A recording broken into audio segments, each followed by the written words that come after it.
Good morning, everybody. Thank you for joining us on this Thursday morning. I know we're not dead on 11 yet, but I've decided to open up the webinar a few minutes early because I can see there are some very keen students banging at the classroom door, as it were, to get in already. So we'll let the class get in and settle down, as it were. I've just said to Shaun, he's very proper this morning for a Thursday in August. The numbers are already ticking up for attendance today. So we must get Shaun on more often. Something like that. But hope everybody is okay and doing well on where they are. I'm just going to test the chat out to make sure that it's all working for you. And if you want to say hi in there, you are very welcome to do that, so I know that you're all there. During the course of the webinar, if you want to just chat amongst yourselves in the chat function, you are welcome to do that, or leave comments or viewpoints. If you've got a specific question during the webinar, it's better if you put that into the Q&A. So whether you're looking at your toolbar at the top or the bottom of your screen, you'll see a Q&A function. Pop any burning questions that you've got in there. And as Shaun's speaking, I'll keep an eye on those. We'll try not to interrupt him too much. We'll do a round of questions at the end on Shaun's topic.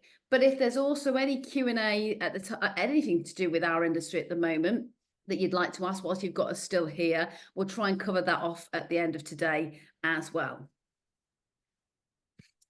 So good. Everybody's piling in and the numbers are still going up. They are. I might. You said I was popular at 30. What do I get if we reach 60?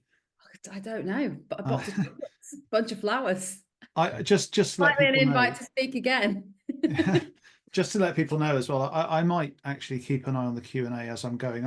I think today might be a bit more conversational than I do have slides and I will talk through them, but yeah, I mean, don't interrupt me for the sake of it. But if there's something that you're desperate to know about in the moment, feel free to ask. So I'll just do a little bit of housekeeping as we go.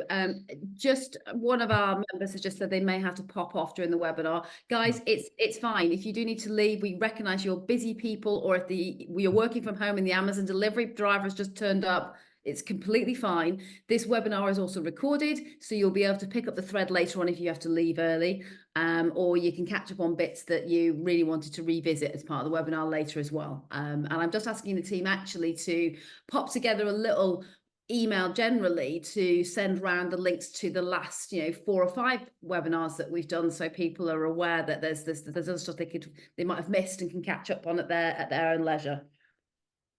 Stuart, the meeting will be an hour long maximum. We sometimes run on if it's a hot topic and there's lots of discussion, but we're aiming to keep to an hour this morning if we can. Yeah, and added to that, I will only talk for an absolute maximum of probably 30 minutes, maybe less, depending on how conversational we get. Yeah. Would you like me to start, Carly? Yes, I'll introduce you formally first. So good morning, everybody. Again, I'm Carly Brookfield. I'm Chief Executive at Driving Instructors Association. I know a lot of you already know who I am, but for those of you who are new to this, that's who I am. I'm very delighted to be joined by a colleague in the road safety industry, somebody who's actually become a good friend, a cynical friend who keeps me on my toes about my ideas and approaches to road safety and driver education. And that is Dr. Shaun Helman, transport psychologist from Transport Research Laboratories. But Shaun, give yourself a little bit of an introduction as well. I will do. Thank you, Carly. While I'm just working out sharing screen. So yeah, I am, as Carly says, I'm a transport psychologist. What does that mean? It means I apply psychology to the way people use transport, essentially. But honestly, I think of myself as more of probably a traffic psychologist. I know most of my work certainly has been about driving and, well, road use, and in particular driver licensing and testing and training. So, and that's kind of what I'm here to talk about today. So I just want to make sure I have all the things visible. The chat is there. That's great. And the Q&A, and then I'll start. Oh no, can't see the Q&A when I'm You'll have to tell me about Q&A stuff, Yeah, Carly, I'll because I pick can't up on speak things for that you. I think are worth interrupting you for. Sure. Okay, so thank you, everyone. So what I'll do today, some of you will have seen me present sort of a slightly earlier version of this talk at your conference back in December. Um, the story has matured a little since then, and it's a bit more focused now. And I was asked today to talk about really how ADIs, like the community of ADIs that we're talking to today, can help young and novice drivers navigate the risks that they face, and sort of solutions for ADIs to think about in that context. So I'm just starting a timer as well to keep myself to time. So that's what I'm going to talk about. So the sort of broad contents are as on this slide. So I'm going to start off by being a bit weird and abstract, as I'm sometimes want to do. So I'm going to talk a little bit about the broad literature on skill learning. So psychologists like me are really interested in skill learning and have been for about 150 years or so. And I think it's interesting to think about the fundamentals of skill learning and how they relate to driving.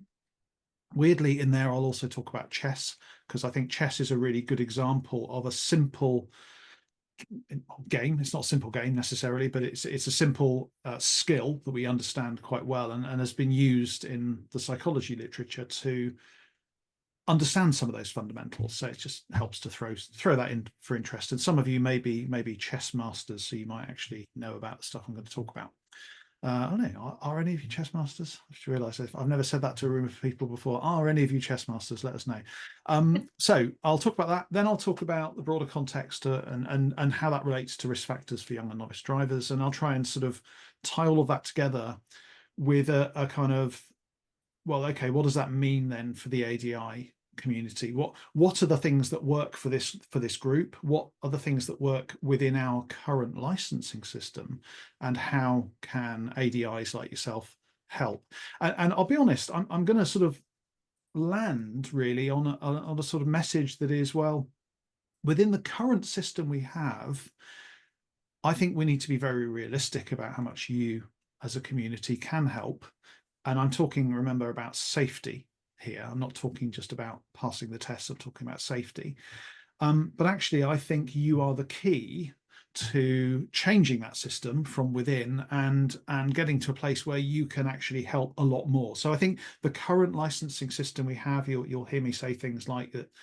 Essentially, it disables you as a community from helping as much as you could. That's kind of the vibe I'm going for, I think, with this. So let's talk about skill learning and chess. So um, I'm happy to share these slides afterwards. I have lifted a couple of graphs from academic papers, so this is for research use only. I have cited them, as you can see here. So the skill learning literature essentially tells us two or three things. Now, this graph is a sort of designed to be a description of how people learn skills, regardless of what the skill is. So don't worry about what the skill is. But what this graph shows is that for any given skill, and in this case on the y-axis, you've got the amount of time it takes to perform the skill, whatever that skill is, right? And on the x-axis, you've got the amount of practice you've had. What you see in any skill pretty much is this traditional learning curve.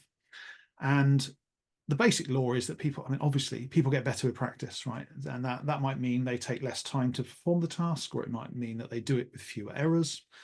It doesn't really matter what the measure is. People get better with practice. And the other thing that happens is people get very quickly, they get very better, very much better. And then over time, the return on their practice investment reduces. So you get this lovely, really quick learning curve at the beginning, and that sort of gradually tails off. And you actually improve at most skills pretty much forever, but by varying small amounts. The other thing that this literature tells us is something, it's probably less important for today, but it's more about the mechanisms that underpin this learning curve. So the idea is that the first stage of learning any skill is very clunky, very what we call declarative knowledge. So this is you kind of almost talking yourself through the skill. Let's say the skill is changing gear. Oh, I need to put my hand on the gear lever now. Right, I need to put the clutch in and need to find the gear, and then I release the clutch, and I need to make sure I've got enough gas on the gas pedal and all that kind of stuff, right? And what you find is very early, people are very clunky and very slow, but very quickly they reach this second stage of learning where they're starting to learn the skill itself in some procedural sense. And that's when you see that really steep learning curve coming in. And then over time, you just sort of tune what you've learned over the longer term. Okay, so that's your broad sort of psychology 101 on skill learning. Chess is interesting because it's a skill that we can measure quite well, because there's a really well established scoring system for how good you are at chess. And this study here, this Chase and Simon study, is a really famous study in psychology, and it demonstrates really well something that I've always found interesting, which is this idea that people's skill doesn't transfer very easily to domains that they don't really understand that well.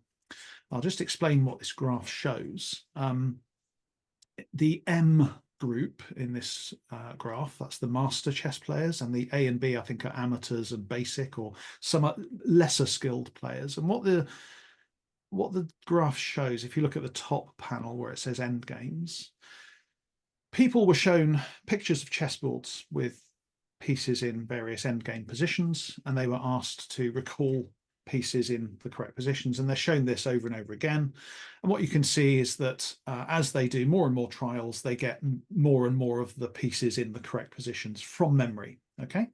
And you can also see that the master chess players are doing better from the get-go.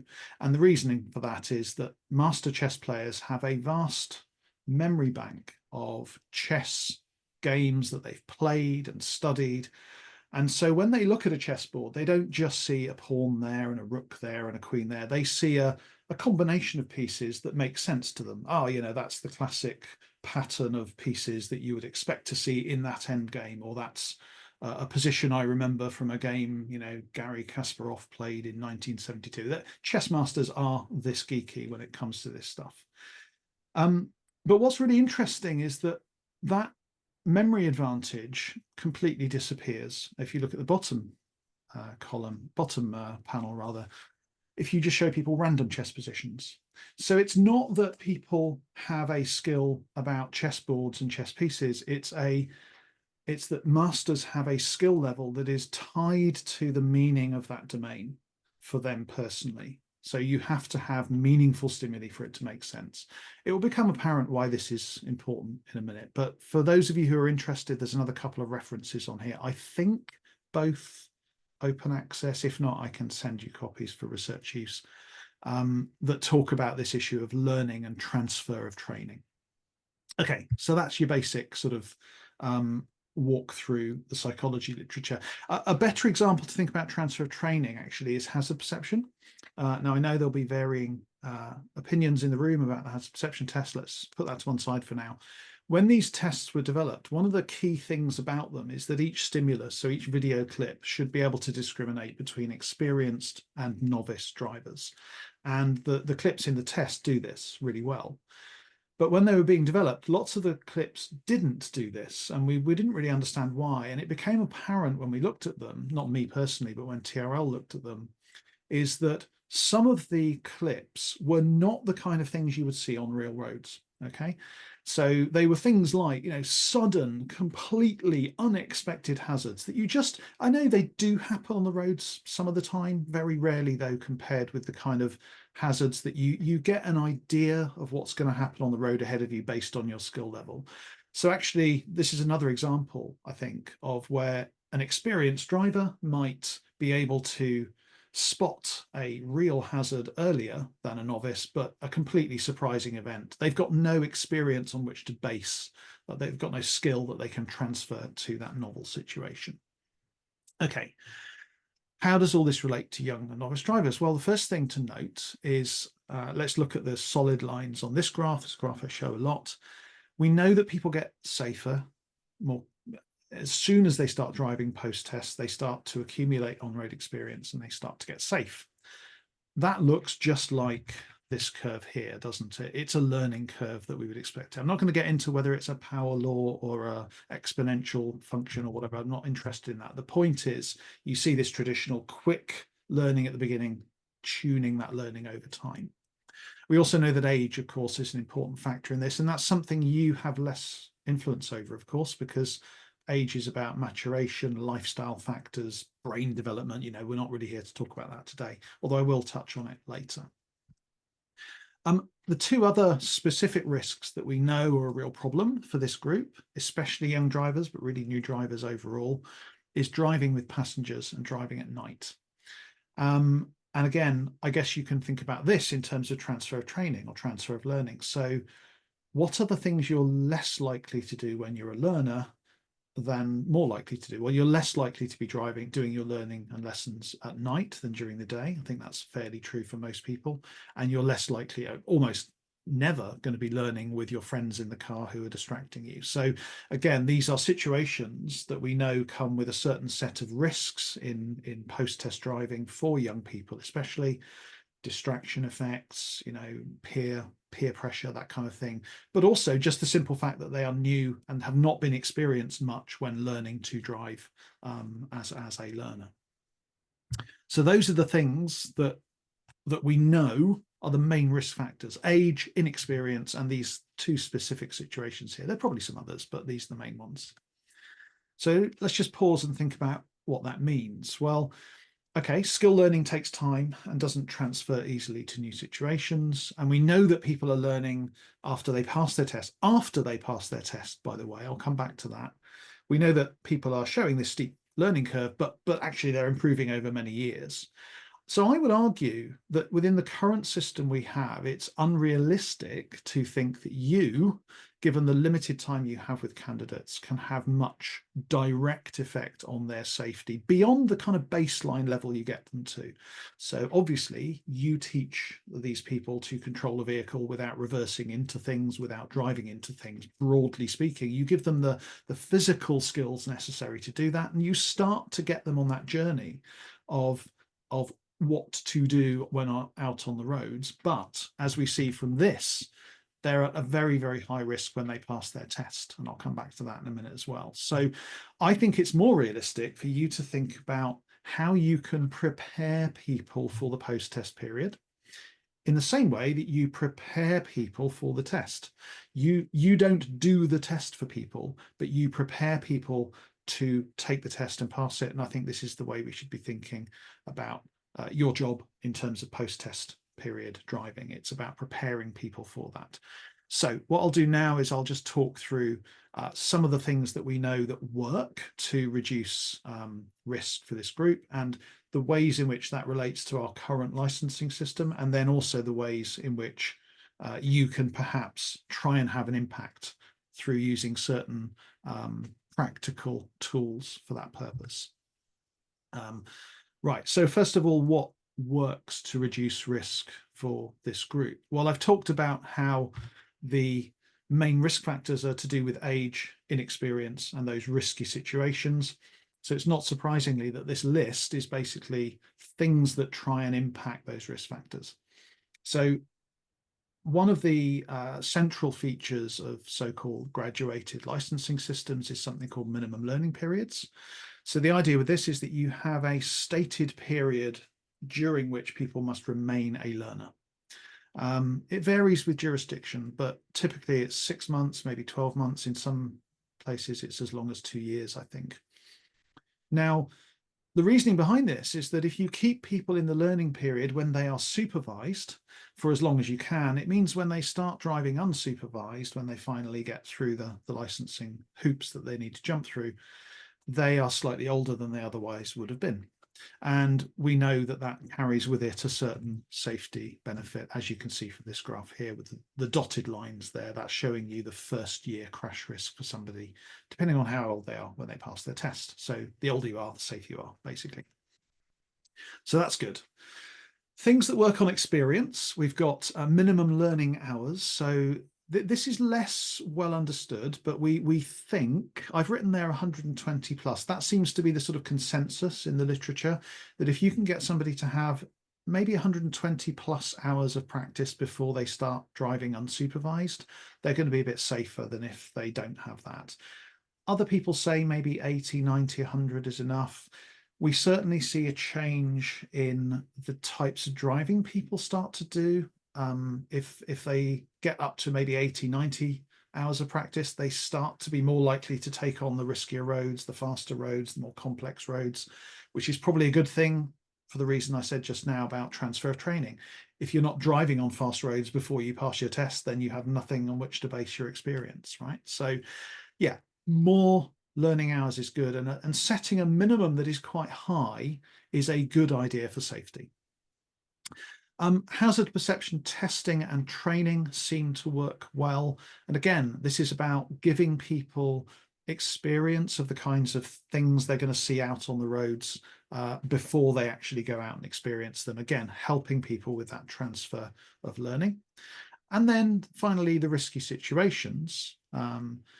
I'll come to, do you want me to stop, Carly? There's a couple of things. Um, yeah, Let me just finish this and I'll come back to and it. then So comes up. the other two things that work well, risky situations, basically placing support structures in place for people to help them with unsupervised driving at night and peer age passengers. So we know in most graduated systems that work well, what you have is a period during which people are asked to not do that unsupervised. They can do it supervised still, but it sort of eases them into that post-test driving. So that's the sort of evidence base. What was Well, I think I'm going to obviously let you answer this mm, one fully, but I think what I would say first off the bat, one of our delegates has said, you know, as an ADI of long experience, I'm always teaching safe driving for life, not just for the test.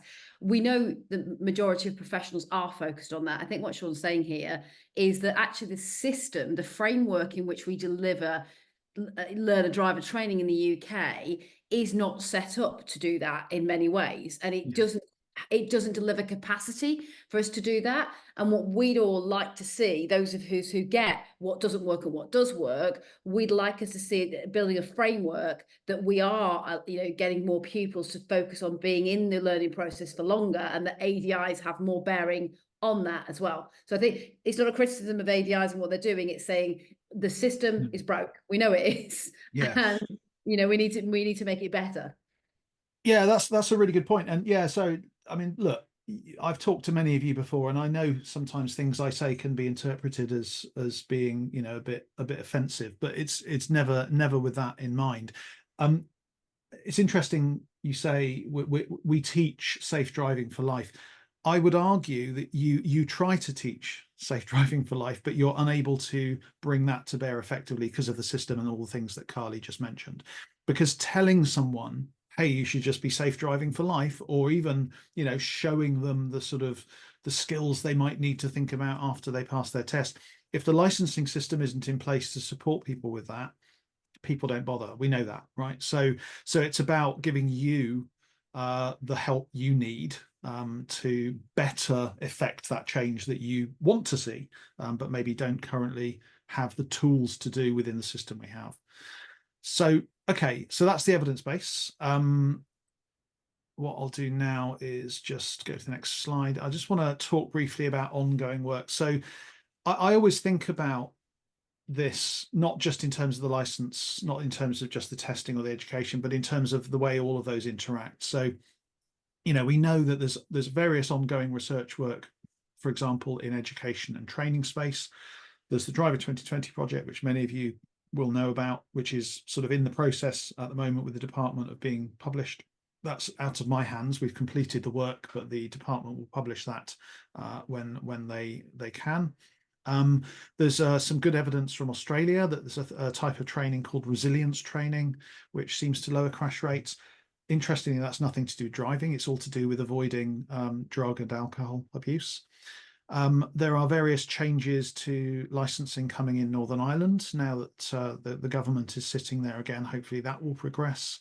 And there's work that we're doing in the States looking at changing the test there, and also how we might use things like telematics to actually improve the testing system or the licensing system as a whole, beyond even what you have with graduated systems. So if I just pause briefly to talk about the current system, you know, this is what you are forced to work within at the moment. A learner comes along, and yeah, they have some learning on the road. Almost, I think it's 99% or something of people, even though none of them have to, they all pretty much do come to you for some professional instruction.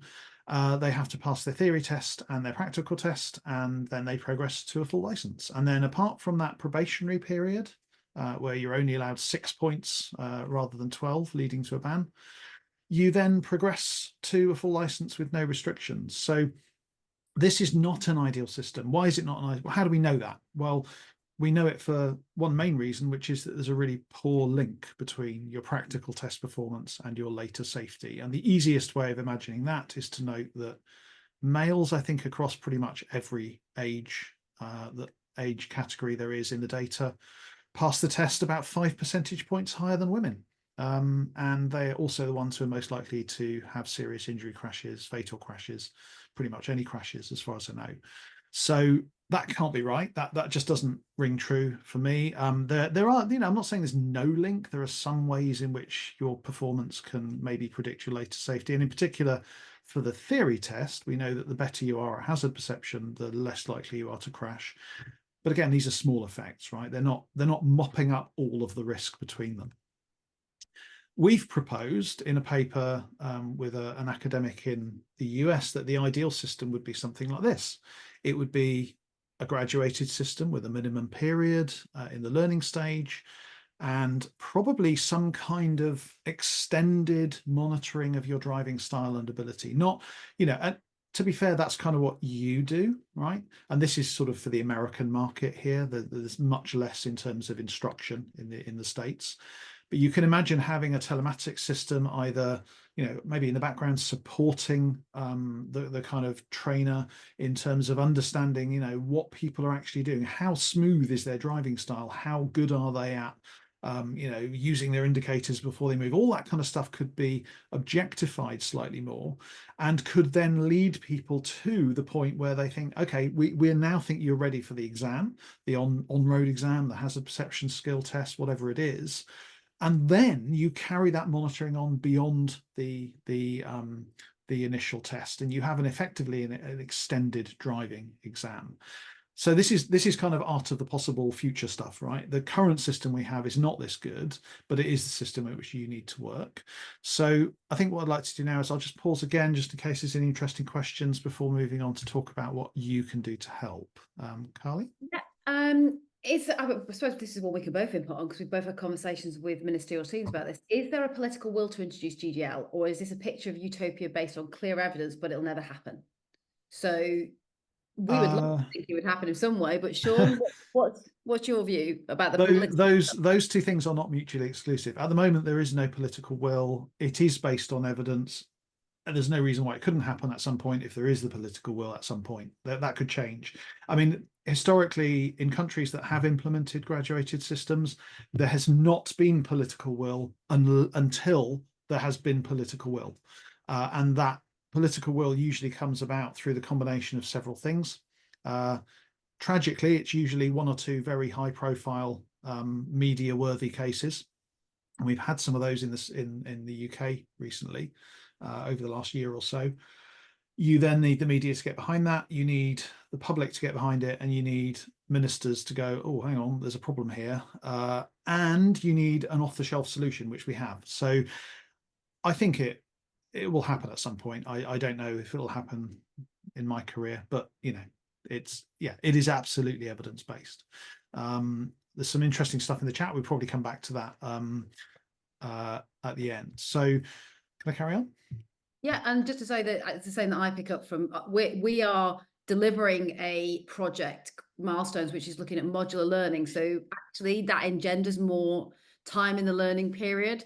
And I think DFT in their conversation with me are saying, we'd like to try things like this first to see if we could use those in combination with restricted licenses. So we have modular learning first, possibly keeping people in the learning period more, or making sure they're focused more in the learning period on the things that matter. And if that kind of seems to deliver some kind of output, actually we can see it as a form of progressive licensing, that you would have, start here, do this stuff here, and then you're going to do more after the test as well, and it all would fit together better than just bringing in one thing which is just about restrictions as far as the PR message will hit at the moment. So that's possible. But with a new administrator, it was always there is no appetite to do GDL at the moment in the last regime. We don't know that Louise Haig and her colleagues are looking to do that radical step, and one may hope that they actually are looking to be more radical. Yeah, cool. I'll just pick up on some of the things in the chat while we're on this topic, actually. So 120 hours of practice, good idea, but are you in a position to suggest how these hours are policed or enforced? I mean, the straightforward answer is they're not. So in other countries that have implemented this, basically, some people do it, some people don't, but you still get a safety effect for those people who do it. And it's like any law, isn't it? I mean, how do you police speed limits? But you can't everywhere. You just rely on people seeing them as legitimate most of the time, and most of the time it works, right? So that's fine. All of these are really good points, by the way, but I'm going to refute all of them. Sorry. The extended driving exam, as you know, okay. I don't know who's going to pay, but again, it doesn't need to be. I mean, at the moment, if you think about what's happening with telematics insurance at the moment, the user is paying because they're having higher premiums, and they're not necessarily getting lower premiums with telematics at the end of their policy when they graduate to a different policy. They might get slightly lower premiums during the time that they're being monitored, but this is kind of already happening. So it's about shifting the cost from maybe the user in one way to the user in another way, and helping a wider set of people, not just those who go for a black box policy. The theory test is not fit for purpose either. I would argue that is not true. Sorry, I'd argue the theory test, specifically the hazard perception test, is the only bit of the driving test that is evidence-based and properly I wouldn't say it's completely fit for purpose, but it's the most fit for purpose bit. You're right about people not wanting to retest and so on, but actually having a minimum learning period would work for most people. Because at the moment, I think the average number of months is something like between 9 and 12 it takes people by the time they've done all the training and so on and so forth. I know people don't want to wait, but you said there'll be uproar about restricted licenses. Actually, all the data we have suggests the public would support it. Even young people, on average, more people support it than don't. So yeah, just a number of things to say there, and but these are all really well made points and really important points to I address. think the problem from the 120 hours perspective is this, and some of your colleagues in the research area are perhaps guilty of not coming up with a good answer to this one either, or neglecting to answer it. In most of the presentations of 120 hours and extended learning periods being a good idea, there's no real discussion of what's going to get learnt in those 120 hours, and that is a problem in the areas where they've actually introduced this as a thing. Yeah. And you could have an ADI or a pupil who focuses on getting that 120 hours in the bag, not doing anything productive at all. So I think tying a minimum learning period to focus topics, a little like Milestones does, is a much better way. And one thing that surprises me actually about some road safety experts is they don't seem to know there isn't actually a solid curriculum in the learning to drive process. There is a syllabus, but no one is mandated to follow it. And I think that would be another building block that we should put in, that we have minimum learning periods, but we also have a curriculum. So we know that both the ADI and the pupil are exposed to those key risk topics, such as we all agreed Milestones is based around. So I would argue, Carly, that I think we're both saying the same thing here, but you're a level of detail up. And I would argue that show me the evidence. That's always my kind of mantra. So my null hypothesis is it doesn't matter what the experience is, that there'll be some benefit of some experience, right? Yeah. But you're right. If we can also make it a wide range of situations and so on, that is better, almost certainly, than just driving up a motorway and back for however long it is that takes you to get your hours. And we know that in some countries, some people do that, but we still think we see some safety benefits. So I think for me, it's about getting something in place that is going to have a benefit and then refining it over time. But yeah, so we're basically saying the same thing. Same thing. I'll carry on. Yes, and then we'll return to the questions. Yeah. So these are my kind of practical,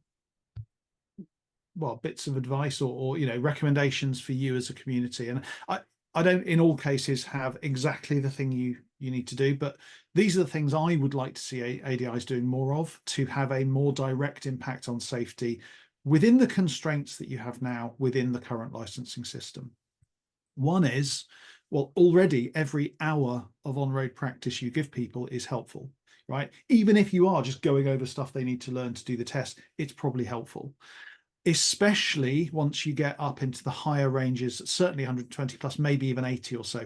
Getting people out on the roads, varying different types of roads, is a good idea. Varying conditions, it's a good idea. You don't get the opportunity, in my opinion, to do enough in the current system. However, you can encourage learners to go and get that extra practice that you're not able to provide, because you don't give this stuff away for free, rightly so. You have a business to run. Encourage people to get extra practice with their parents where possible. I know it's not possible for everyone, but please do if you can. I know one of the things when I talk to ADIs about this that I often hear them talk about is the bad habits they will pick up from parents. I get that, but honestly, don't worry about that too much, because the bad habits, from what I've seen, are mainly an issue of passing the test. They're not, I've not seen any evidence that the bad habits people pick up from their parents are going to be problems in terms of safety, except in extreme cases where they pick up extremely aggressive driving styles, say, from their parents. So, you're already managing that. Manage the bad habits, encourage learners to get extra practice. That's the first one. The second one, strongly encourage people to take extra hazard perception training and practice. And by hazard perception, I don't mean anything called hazard perception. I mean things that are truly about teaching people how to read the road ahead, how to anticipate what is going to happen before it happens earlier in time. Okay. So there are many different training packages out there. There are plenty in the academic literature that have been shown to increase the skill. I would argue that anything that's a bit like hazard perception training is a good thing. So encourage people to do more of that. Strongly encourage learners as well to ease themselves into post-test driving and not just to dive in with both feet first. So self-limiting riskiest situations like passengers and nighttime, and maybe even getting extra supervised practice in those situations is a great idea. Ideally both, okay? And there are various materials, which I'll talk about in a minute, that can help with that. Pass Plus, by the way, I still think is a route through which some of this stuff could happen. I don't know if Pass Plus is still happening, but basically, if it were up to me, I would have everybody having at least some supervised practice in nighttime and passenger carrying after they pass the test. That could be with an ADI, maybe along with parents as well, who knows. And all of this, for me, and I'm glad the discussion is going around all this, it's about changing the narrative, right? Because the driving test should be seen as the first part of learning to drive, not the last. And currently what happens is, and this is true of every person I think I've ever spoken to who is a novice driver, well, every research project I've ever done that's involved learners and novices, what happens is this: the learners talk about learning to drive, okay, and the novices also start talking about learning to drive. And what they say is, when I was a learner, I thought I was learning to drive, but I now realize I was just learning to pass the test. I'm really learning to drive now I've passed the test. That's when the real learning to drive happens, right? So novices understand this. People understand this. When they pass the test and they start real driving, it suddenly hits them. Oh, right. Okay. I'm still learning. We need to get that message to people early, and we need to, I think, demonstrate that not just through the good words that people like you say to your learners. You probably tell them this all the time. We also need to demonstrate it through the structure of the licensing system itself. Final thing I'll say, this final slide, and then we can go into discussion, is there are plenty of voluntary resources out there that you can get hold of for this stuff. I'm not telling you how to run your business, but go out and look at driver record on the government website. You probably got others that you know about. There are sort of various ways of recording your practice. There's the Driver 2020 project, by the way, will have various materials of this sort when it is finally published, that will be made available by the department in the way they want to. Hazard perception, there's a great paper that's linked here, which I think is open access. This is a guy called Mark Horswell in Australia, who was my first boss in road safety work. He's written a paper in which he basically gives away for free an online hazard perception training course. There are other examples out there as well, but this is a great one because, well, A, it's Mark, and B, it's just really well put together and it's validated. And then there's also materials that you can find online around helping people to set limits on their post-test driving and plan supervised practice in things like nighttime driving and passenger carrying. So there are resources out there to help you with this stuff. But I think that's the end of my slides. Yeah, the rest of it is references. Again, these are just things you can go and look up if you're interested. And that's me done. So over to you, Carly. You can Is harvest. the logbook that you mentioned there in 2020, is that the one that DIA created, the Log My Learning app? Yes. So all of the Driver 2020 materials are the ones that were created for the project. I do not know what the department's plans are for how those materials will be released or not, but I'm assuming there'll be some statement about that when the reports are out. So just so you guys know, so the work that we do, other than running a membership body and supporting you guys, is we do rotation projects, and one of them was to provide a logbook app that we devised to help monitor practice, and that was used in 2020 for research. And DVSA would like to use it as a voluntary thing initially and use the actual app, but it's up to Department for Transport because they commissioned the project to understand how it would be best be used going forward, and when the report is published as well. But yeah, I think the parental piece is really interesting, Shaun. Bago, who we're working with on milestones, they've said to me, that they're an insurer. They really see a massive gap in parental information, and they want to support us and our ADIs in doing more work with parents and educating parents. So we're just concepting at the moment a whole parental focused campaign, which is going to be supported by a major insurer, because Vago is part of Admiral Group, which is a 5 million policyholder insurance organization. It's one of the biggest in the UK. So their own policyholder base of parents alone is very significant. And we suggested to them that there could be online learning for parents, but also our network of members across the UK, we could formulate in-car sessions for parents that aren't about taking a parent out and looking at their driving. Actually, it's about a session with an ADI where the ADI helps the parent look at coaching skills that can be used in the private practice sessions. So those private practice sessions are more productive and get the learning over that is needed, but also creates a supportive learning environment that isn't like the one that my dad gave me, which was basically shouting and telling me he'd driven more miles in reverse than that I would ever do forward. So he was an absolute expert at this game. One would question if he's driving so many miles in reverse, and he wasn't that good a driver, really, was he? But it's a really important subject. So parent power is something we're looking to harness. Question for you from me before I go into the other questions. You talk about age and experience being really important factors in safety. Do you think we should actually look at a radical move, which is to move the age that you can learn to drive to 18? I don't. No, I don't. I think if anything, I would move the age at which you can learn to drive down, but I would move the age at which you can get your full license up. So, yeah. So, sorry, was that you? That's what you said, I think. Moving Yeah, the yeah. So it's about controlling the age at which people gain access to unsupervised driving. So if you look at the accident risk of learners, the collision risk, sorry, of learners, it's really low. I'm sure there are lots of dents and scrapes, and that may explain why learner insurance is reasonably pricey. But in terms of fatal, serious, even minor injuries, the stats for learners are actually quite low. And of course it is, because of course they're safe because they're supervised, right?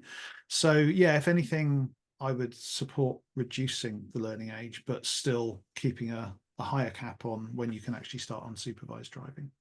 And another question from our side, with hazard perception testing being so important in the process, do you think we should actually, a little bit like Sweden, who I suspect has got nearly 12 theory tests in their process, or maybe it's Finland, one of those very good models for driver training that stand out for me, that they have a lot of theory testing. Do you think increasing the number of theory tests, because that isn't an onerous form of testing with digital developments in education now, you can do secure testing in people's homes with online proctoring. You don't need a test center and a person to monitor that test. It can be done in people's own homes. I'm not sure about theory testing per se, but hazard perception testing, yes. Yeah. I mean, I'm not aware that Sweden has a hazard perception test, and if they do, it's not one that I know there's I think evidence that for. with the 12 to 13 a theory Yeah. test, but I'm not sure they're HPT. Yeah, and honestly, I mean, I've always had a slightly odd opinion on theory testing. I, do you know? I mean, I don't want to be quoted, but I almost don't care if you don't know what road signs and things mean. I'm more interested in your approach to driving than I am interested in you knowing the nuances of a particular road sign or whatever. Look, I'm not saying that anybody should be allowed on the roads with no knowledge at all, but the skill I'm really interested in, there's two. It's hazard perception skill. That's the one that we know over and over and over again gets linked to safety.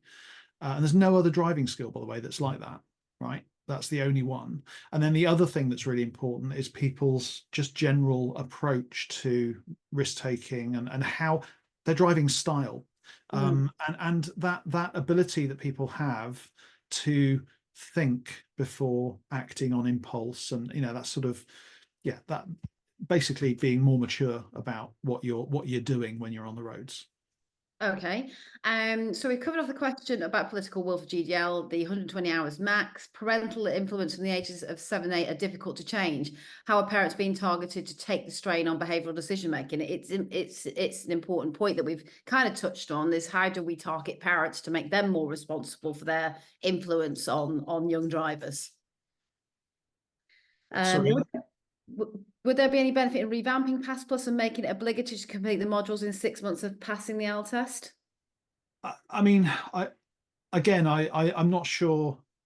I can't remember what Pass Plus was designed to do. Sorry, but for me, it's just a mechanism in place that is kind of a procedure in place by which we could introduce, ideally mandatory, but if not, then maybe not, maybe voluntary post-test supervised practice, right? As to what that should contain, I'm not sure whether it's what's currently in Pass Plus or it's probably not. It's probably more to do with some of that sort of more ingrained coaching stuff and supervised practice in those high risk situations. Just one I want to quickly pick up on in the chat. Caroline Flynn's written, surely understanding road signs helps with hazard awareness. Yeah, it might. Well, it probably does. But this is the interesting thing about hazard perception. There are many different types of hazards on the road, and many of them do not in any way require you to know what the road signs mean or what the road layout is. It's all about understanding that vehicle there is moving in space and time and is going to be near that vehicle there in about 15 seconds, and you're going to need to brake before that point so that you don't become a problem for that specific traffic scenario. But you're right, Caroline, of course, some hazards are made hazards by the fact that you can see a particular road sign indicating a certain road layout. So yeah, I'm being slightly flippant when I say I don't care whether you please don't take away from this that Shaun doesn't care Shaun about Helman road does signs. not care about I roads. actually quite like We heard road it signs. here first. I think they're quite useful, apart from when people crash into them, then they're really bad. The problem we're talking about is a lot of driver education has been focused on certain things that have proven not to be the most important things we need to teach people about learning to drive. And it's almost become a dogma.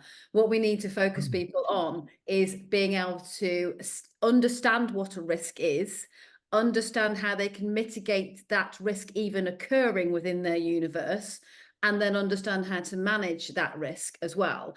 And prioritizing that over somebody be able to quote you chapter and verse the highway code, because it's where we have to focus on the need to do's, and the need to do is to keep not just the driver but all of the road users safe.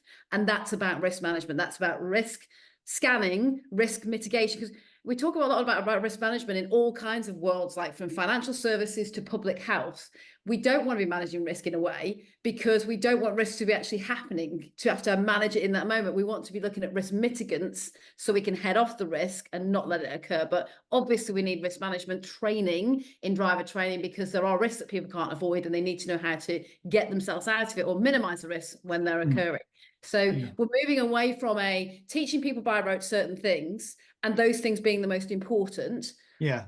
like flowery and powdery and and yes, they are important, but if you look at the goals to driver education, a lot of the stuff that has been seen as the most important things to teach in driving instruction are actually the lower levels of that Yeah, pyramid. It's actually further up that is where the accidents really happen. We exactly. have to address. Yeah, exactly. And this relates to, there's a comment here about and fair enough, that the person, Mark, I think it is, who said, thinks it's very wrong of me to say that I don't care if people know what the signs are or what the speed limit is. I don't know if I said what the speed limit is, but anyway, interestingly, I do care less about those things than the things Carly's just mentioned about, because there is definitely a greater evidential link between for example, let's talk about knowledge of the speed limit. Right. I frequently don't know what the speed limit is when I drive, because I'm sorry, I'm imperfect. And I'm sure if there's anyone in here who literally all the time they're driving knows what the speed limit is, please put your hand up. Um, the point is, in an ideal system, I wouldn't need to know what the speed limit is, and actually, for most of the time, I don't, because my car now has intelligent speed assistance, which I know works in most situations, and I now know the situations in which it doesn't work because it can't read the speed sign, right? So that's an example of a safe system where you've designed the system to take care of the thing that you really need. It's not knowledge of the speed limit, it's what speed the vehicle is traveling at. And ideally, relative to the traffic conditions as well. I know not just the limit, but that's the outcome you want to achieve, right? So for me, it's about finding the things that are most important in terms of safety outcomes. So I'm sorry, it was a flippant statement, right? I've worked in road safety for 20 years. Sometimes the flippant statements are the things that keep you sane in this field.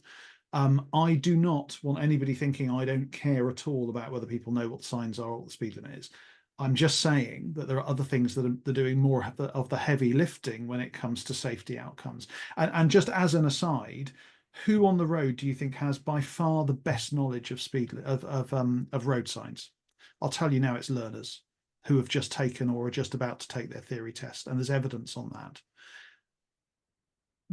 So early in your driving career, you have more knowledge of road signs than later in your driving career. And yet later in your driving career, you're safer. I know correlation is not causation, but it just shows that, that there's much more complexity in this than just knowing the rules and all the other stuff we've been talking about. It's about putting that all together in a more complex And framework. actually, what of this problem, this dogmatic approach to we own this, these are the most important things, is a fault of the ADI training system as well. Because actually, if you look at parts 1, 2, and 3 of the ADI qualification, and I was looking at part 1 the other day, we were talking to DVSA about the fact that it all needs to change.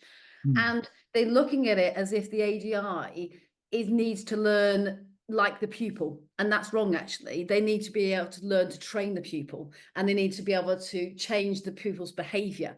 Yeah, And the parts 1, 2, and 3, there's aspects of those that is almost like the learner curriculum, and yeah, testing learner knowledge. And actually, this is about training a professional to deliver training in this area, and there's very little actually about that training element in there, and behavioral yeah, change and all yeah, those kind of risk management. So, I'm not surprised that people can say that these are most important things, but actually, in the grand scheme of things, as Shaun says, the research points to the fact that those are not the most important things in keeping people safe. And if you want to cling to those yeah, dogmatic things, that's fine, but yeah. it won't balance driver education. But for the avoidance of doubt, again, of course, speed limits are incredibly important. I mean, everyone who's read anything I've ever written on speed knows that I think speed limits are critical, and lowering traffic speed is critical. And of course, knowledge of the speed limit is an important part of that. I'm hoping I didn't actually say that, by the way. I don't know. Somebody wrote it in the chat. I don't think I did say that, but if I did, it was definitely a slip of the tongue. So, Oh, let's build a bridge and get over that one, because actually what we need to focus on is where we can make a difference, in the holistic sense. And I think you, particularly your slides on what we do now and what we mm, could do in the future, are the really important ones to focus on. And from a lobbying point of view, DIA and TRL are quite aligned on the fact that, the system we have at the moment has not evolved enough. yeah, And and there's people saying in the chat, and I completely get why you're saying this, but I want to challenge this, and I will keep challenging this, and I'm sure Shaun will do as well. People won't like it. They won't like things being imposed on them. They'll have to pay more, blah, blah, blah, blah, blah. And that's where sometimes we've had a government administration that has been frightened to do things because they worry too much of what the electorate will think. The reality is we're doing stuff in other areas of transport which we're saying it's fine, we'll just do it overnight almost because it's better for the safety of our world. And those involve things like the banning of petrol engines by a certain date, or other controls that they've just brought in around the type of car you can drive, where you can drive it, anti-pollution zones. Now these things have become law or regulation very quickly because we've argued the case for public health.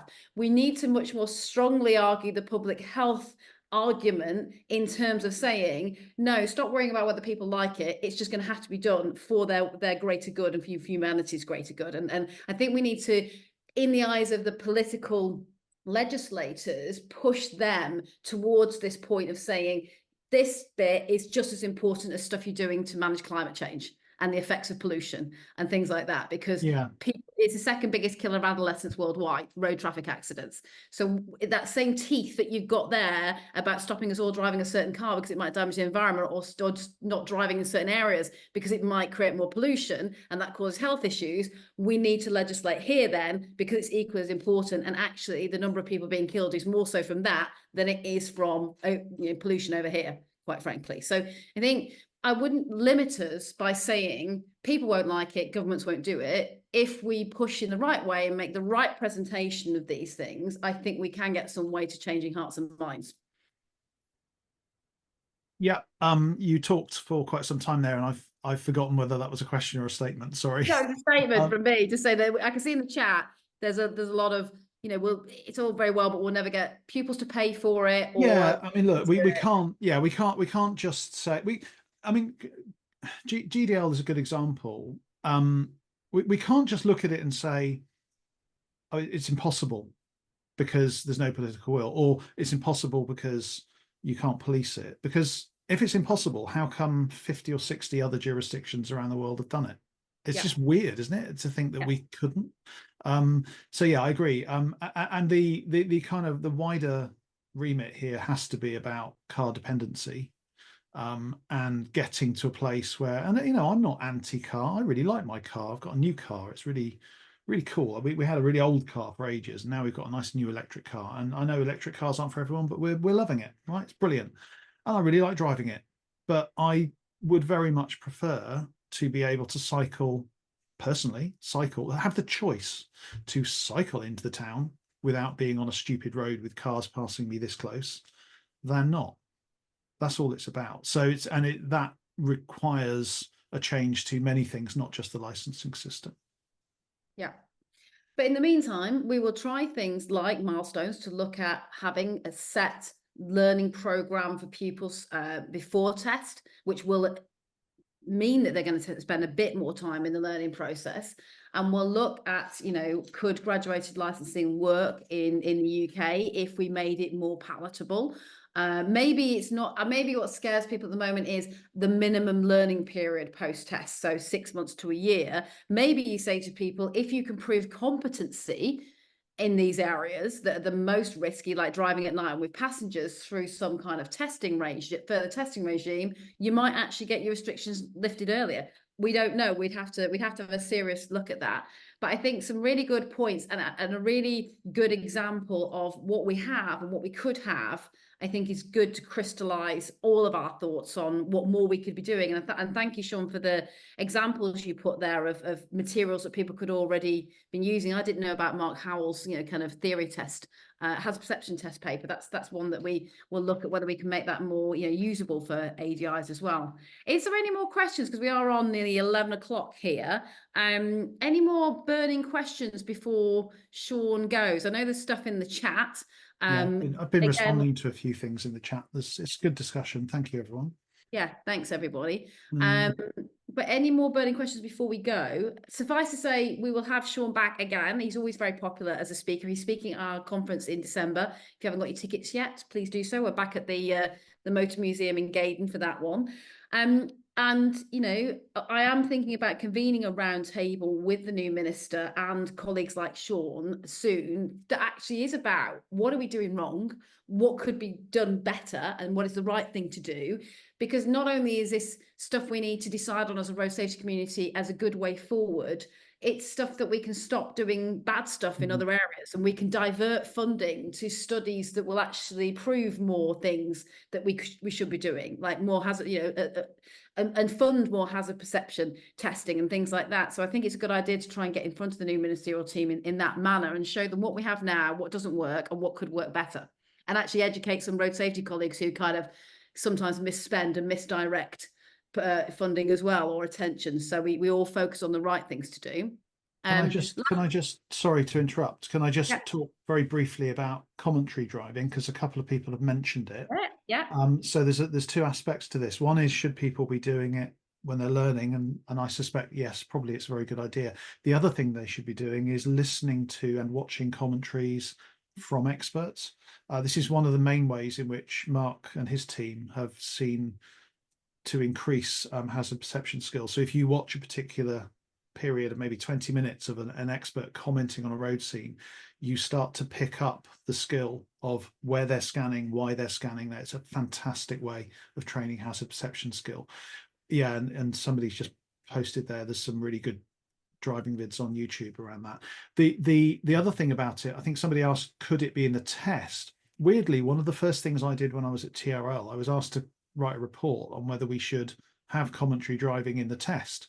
And the consensus was probably not, because it's not very easy actually for an examiner to understand whether it's good commentary or bad commentary. The Mhm. other thing is, it's really difficult to say everything you're thinking. And finally, all the police officers we talked to said it's so demanding to do well. So I would argue it's a better thing to have it as a way of teaching yourself, and yeah, listening to experts, and then maybe practicing that yourself as well. Definitely do it Or, as part of the learning or a process. It's really post-test good. skill, because Diamond introduced was the first of the post-test testing bodies to introduce commentary driving, which is over 20 years ago now, both in bike and car. And it's part of your, if you can do a Diamond examiner course even if you don't want to become a Diamond examiner, but it teaches you about assessment skills and assessing commentary drive skills as well. So Yeah. things like that could be a post-test skill that a series of things that we ask pupils to do in their post-test development as well. Well, thank you very much, Shaun. I think it's been really interesting, thought-provoking webinar we've had today. People are asking whether they'll see it again. It's packaged up in the next 24 hours and it's sent around as a link. It's placed in the DIA Academy. But as I said at the top of the webinar, I'm asking my team to just push out our webinars a little bit more on regular newsletters so people are aware they're there, rather than just expecting them to come to the Academy and find them. And I think as time goes on, we'll explore this topic more, as hopefully there are more positive developments in developing what we ask pupils to do to gain that very important license, if they can get a driving test, of course, to even gain a license. Thank All you. right, Thank you everyone for the discussion. It was a real pleasure. Thank you. thanks, Shaun, and speak to you all again soon. Hope you all have a good, safe day. Take care then. Bye bye. Bye.